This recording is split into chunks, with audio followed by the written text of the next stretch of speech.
mga idol, ang sira niya is cap bearing. Bali, nahilis na siya. Siyempre, bago natin isasalpak yung bago, i-replace mo natin yung crankshaft niya mga idol kasi matalas yan. May nagdikit doon.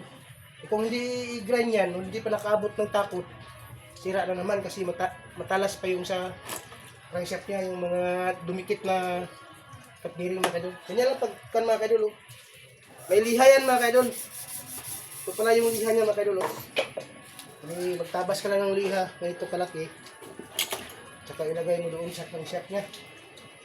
Yan. Okay, patuloy dito. Tapos ko na siya i-replace. Hanggat sa magsinaw yun sa mga idol, hanggat mawala yung dumikit na ganito yung cap bearing niya. Mayroon pa siyang natira mga idol. Ko pa siya, i-replace ko ulit. Sa bro, kumutating ta bro. Tayo ng liha mga idol, dyan kalapad. Yan. Para mapasok sa doon sa connecting rod ay crankshaft. Mga idol.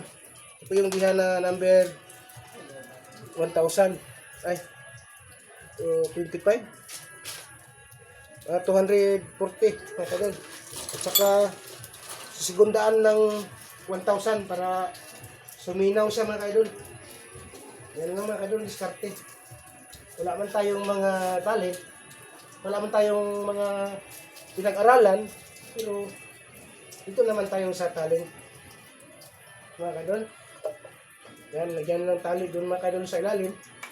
Yan, yung prangan. Tsaka ipasok doon. Tsaka lalambod dyan mga idol. Ganyan, lalambod doon sa crankshaft. At saka bibirahin dito sa babaw. At saka ganyan lang siya mga idol. Diba? Mabait ba yung sa ilalim niya mga idol? Mabait na yun. Para mawala yung natalas.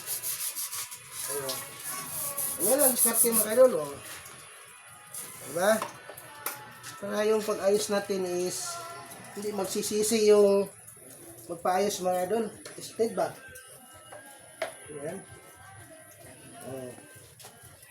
Para mawala yung natalas na dumikit na cap bearing mga idol.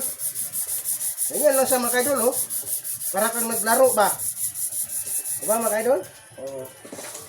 Saka tuyukin natin para maalis yung mga kuwan niya dyan. Ayan lang mga idol, ang diskarte mga idol.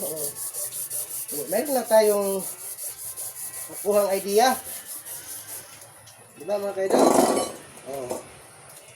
Ayan lang. Mawala na yung talas niya. Siyempre, maglaki pa yung muscles mga idol. Ganyan po. Kasi palagi naka-exercise.